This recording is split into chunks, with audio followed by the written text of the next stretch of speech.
आदि मानव यहाँ रहा करते थे।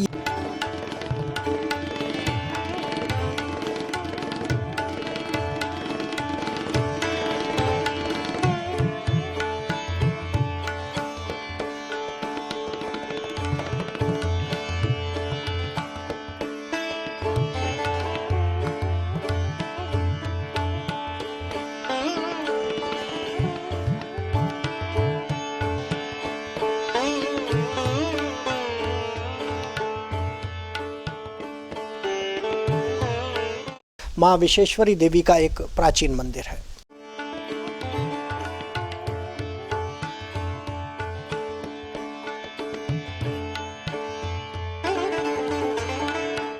छत्तीसगढ़ के नक्शे में एक अलग पहचान दिलाई जा सकती थी।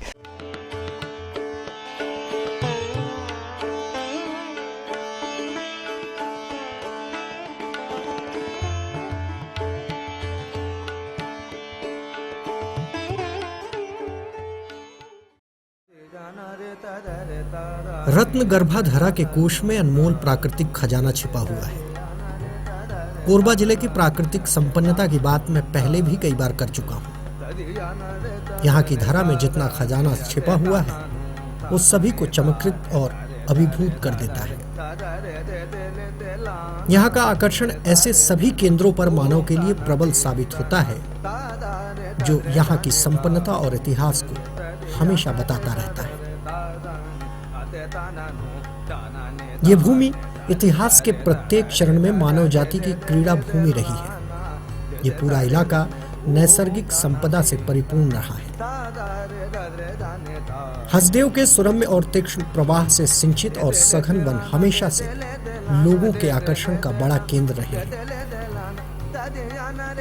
कोरबा के कई इलाकों से मिले लघु पाषाण आदि मानवों की मौजूदगी का प्रमाण पहले ही दे चुके हैं।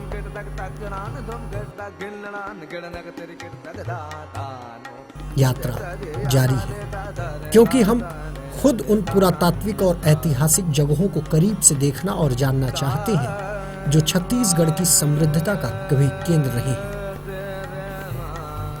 वैसे भी कहते हैं अगर रास्ता खूबसूरत हो तो पता करो किस मंजिल को जाता है, लेकिन मंजिल खूबसूरत हो तो रास्ते की परवाह मत करो। आज की यात्रा की मंजिल सच में बेहद खूबसूरत होगी, क्योंकि जितनी बातें मेरे सहयोगियों ने मुझे बताई हैं उस लिहाज से मैं ये दावा कर सकता हूं कि मंजिल खूबसूरत है। तभी तो हम रास्ते की परवाह किए बिना ही आगे बढ़ रहे हैं। हमारी टीम आज कोरबा से कटघोरा होते हुए तुम्हान की ओर बढ़ रही है। एक ऐसी मंजिल की ओर हम बढ़ रहे हैं जहां तक पहुंचने की राह बहुत आसान नहीं है।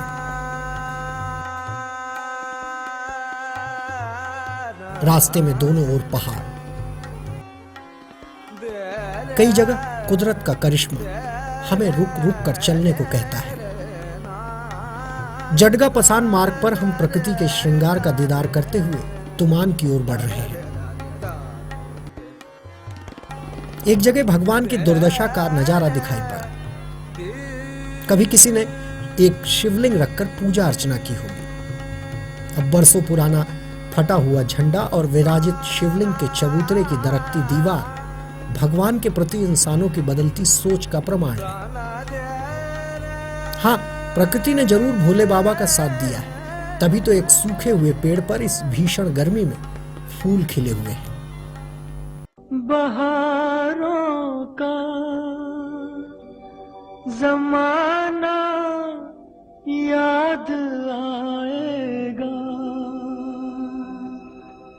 कहीं अपना भी था एक आशियाना याद आएगा।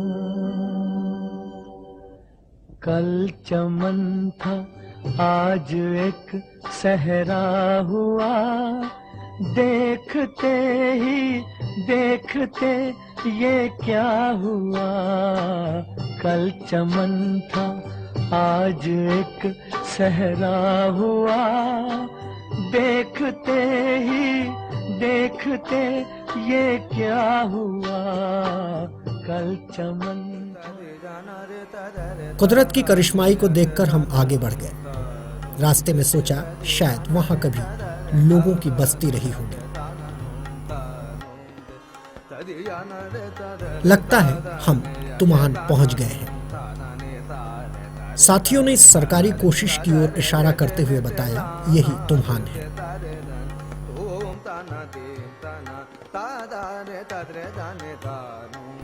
सड़कें वीरान हैं। लगता है गर्मी की वजह से लोग अपने घरों में ही दुबके हुए हैं।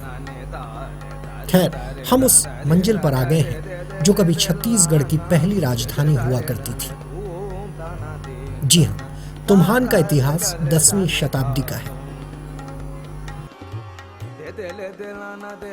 मेरे सहयोगियों ने उस बाहरी द्वार को खुद ही खोला जिसके भीतर इतिहास की वो संपन्नता छिपी है जिसे बताने के लिए यकीनन मेरे पास अब शब्द नहीं है।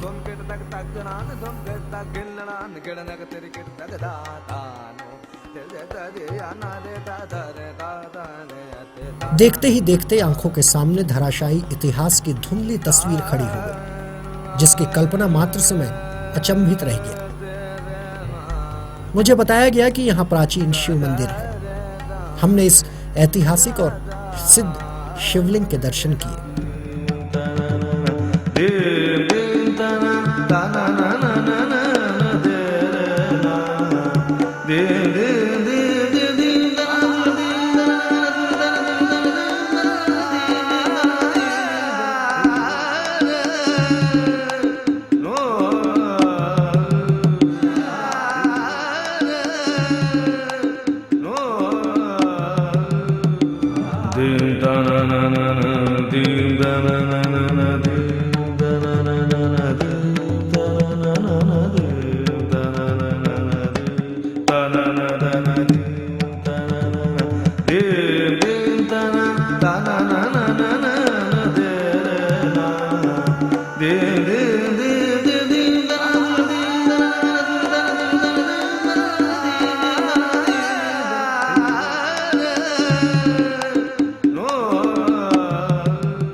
मंदिर के ऊपर की छत वक्त के साथ धराशायी हो गई,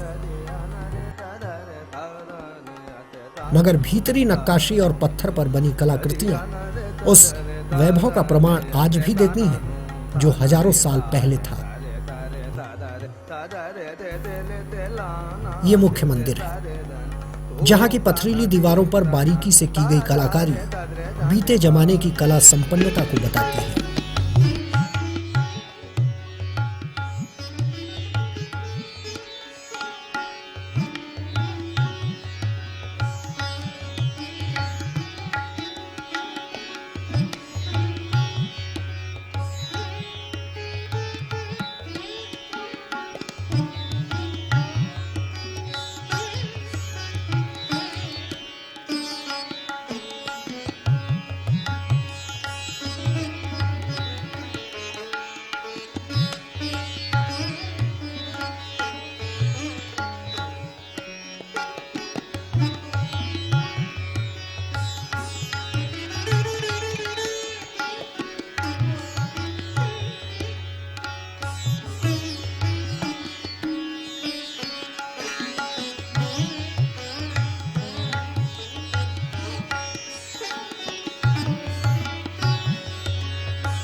आज से हजारों साल पहले इंसान की सोच और उसकी कला कुशलता का सबूत ये मंदिर आज भी कई मायनों में खास महत्व रखता है।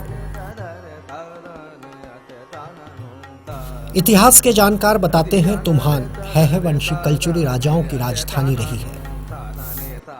ये 10वीं शताब्दी का है। कलिंग राजा द्वारा स्थापित गया हयवंश की प्रथम राजधानी था। कलचुरी शासक कोकल देव के सबसे छोटे पुत्र कलिंग राज ने तुम्हान को अपनी राजधानी बनाई थी। कलिंग राज के पुत्र कमलराज और उनके पुत्र रत्नदेव प्रथम तक तुम्हान छत्तीसगढ़ की राजधानी रही, जिसे बाद में राजा रत्नदेव रतनपुर लेकर चले गए। इतिहासकार ये भी बताते हैं कि राजधानी तुम्हान से रतनपुर ले जाने के पीछे कई किंवदंतियां जुड़ी हुई हैं। बताया तो ये भी जाता है कि सन 1165 से 1170 ईस्वी तक तुम्हान एक बार फिर राजधानी रही। तब जाजलदेव द्वितीय शासक रहे। शिव जी के मंदिर के इर्द गिर्द काफी वक्त खड़े रहकर हमने इतिहास को जाना। यहाँ के एक केयर टेकर ने बताया कि ये इकलौता शिवलिंग नहीं है, इस परिसर में महादेव के कई रूप हैं। उसने बताया कि इस पूरे परिसर में अलग अलग जगहों पर 12 शिवलिंग हैं, जो आने वालों को पुराने शासकों के इतिहास का सच बताने के लिए काफी है।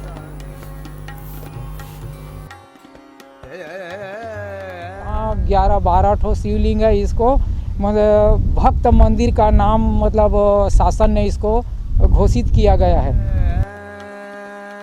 कहते हैं कभी चारों ओर मंदिर हुआ करता था, अब केवल खंडहर नजर आता है।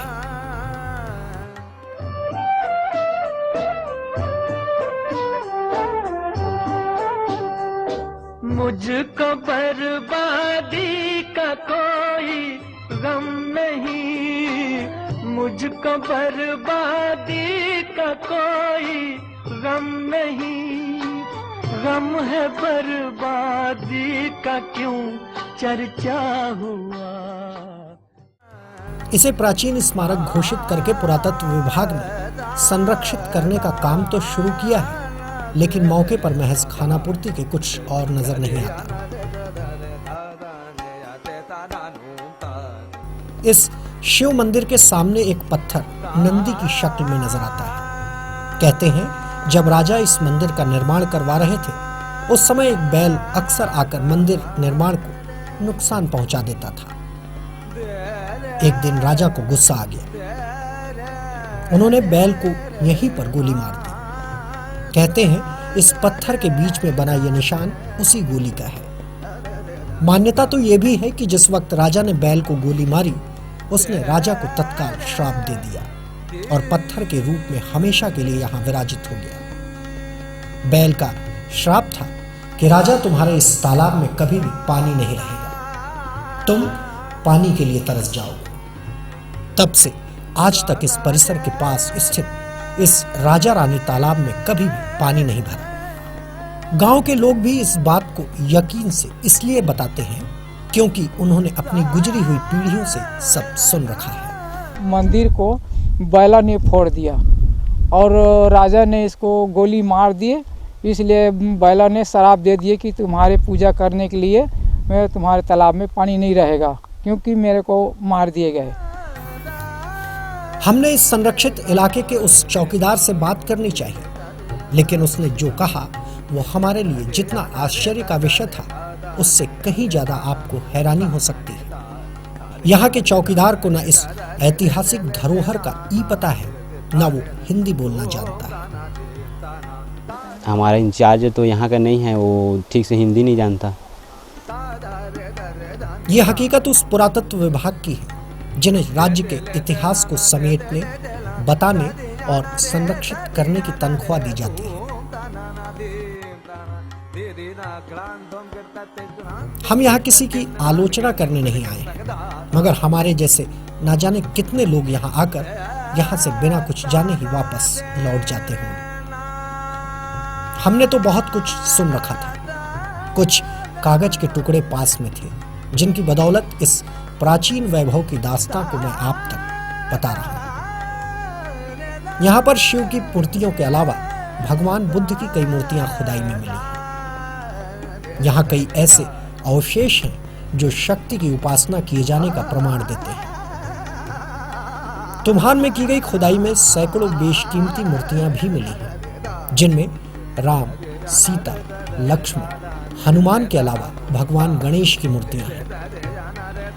शासन द्वारा अभी इनको खुदाई किया, खुदाई करके इनका जो फूटा टूटा है उसको अभी मरम्मत इसका चल रहा है। शिव की मूर्तियों के अलावा कई ऐसी कलाकृतियों के अवशेष भी यहाँ मिले हैं जो मध्य प्रदेश के खजुराहो की याद दिला जाते हैं। वैसे भी जानकार इसे छत्तीसगढ़ का खजुराहो कहते हैं।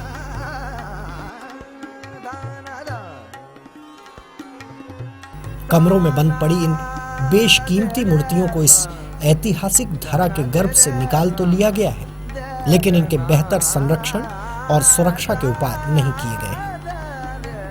यहाँ के एक पुराने मुलाजिम ने बताया कि धराशायी पत्थरों को जोड़कर फिर से पुराने तुम्हान को बसाने की तैयारियां की जा रही हैं, पर लगता नहीं है कि हजारों साल पुराने उस वैभव और कला की तस्वीर दोबारा बन पाएगी।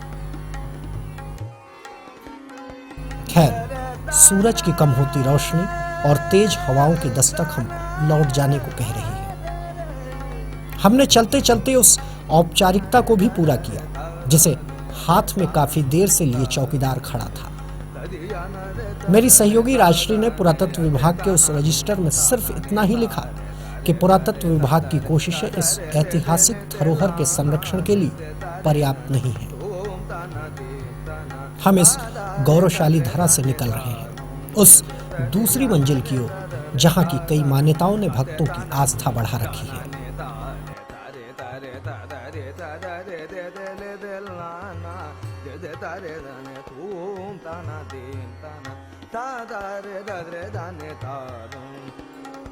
हम तुम्हान से वापस कोरबा की ओर लौटते वक्त मुख्य मार्ग से करीब 3 किलोमीटर दूर नगोई कुटेश्वर की ओर मुड़ गए। थोड़ी ही दूरी पर हमने गांव के एक आदमी से उस धार्मिक जगह का पता पूछ लिया। वो हमारे साथ उस पहाड़ तक जाने को तैयार हो गया जहां भगवान शंकर का वास है। हम नदी के रास्ते पैदल उस पहाड़ की ओर बढ़ चले हैं जहां भगवान शिव बैठे हुए हैं। अंधेरा होता जा रहा था, मगर उस प्राचीन धार्मिक जगह तक पहुंचना भी जरूरी था। कैमरे और मोबाइल फोन की मंद रोशनी में हम उस ग्रामीण के साथ कभी आगे तो कभी पीछे पीछे चलते पहाड़ तक पहुंच गए। प्राचीन मूर्तियों की उपेक्षा का सच एक बार फिर आंख के सामने था। हमें बताया गया कि शंकर जी की मूर्ति सैकड़ों साल पुरानी है।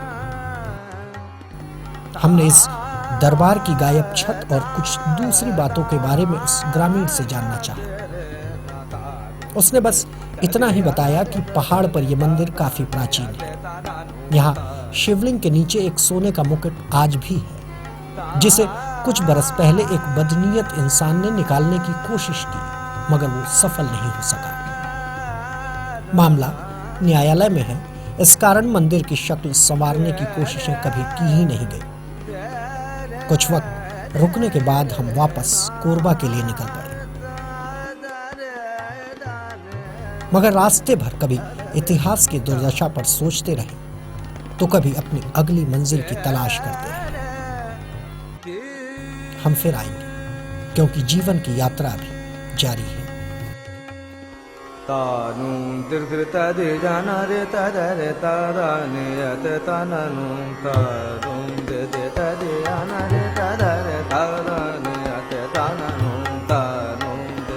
तदियाना रे तदरे तदने यते तानानु तानाने तारे तारे तारे तदरे तदरे दे दे ले ते लाना दे दे तारे दन तुम ताना तीम ताना तदरे तदरे दाने तानु दे दे तदियाना रे तदरे तदने अते तानानु तानाने तारे तारे तारे तदरे तदरे दे दे ले दे लाना दे दे तारे दाने तुम ताना तीम ताना तदरे तदरे दाने तानु दे दे ले दे लाना दे दे ले दे लाना दे दे ले दे लाना दे दे ले दे लाना तदियाना रे तुम ताना ना दीम ताना दीदी ना ग्राम धुम किट तक तक नान धुम किट तक गिलनान गिड़नक तेरी किट तक दातानो दे दे तदियाना रे दादा रे दादा रे अते ताना नूका ताना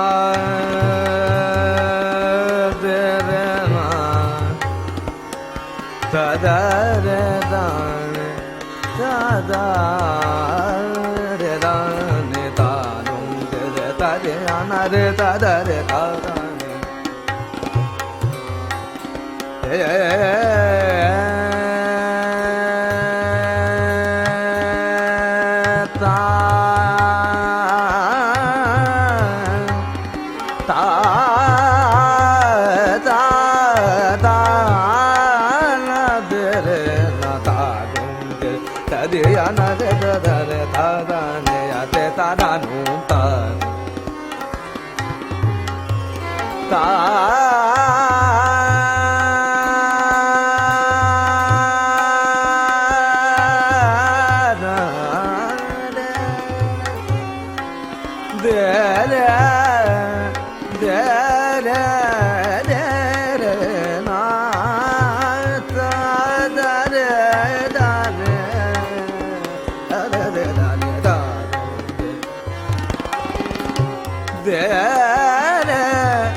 Sana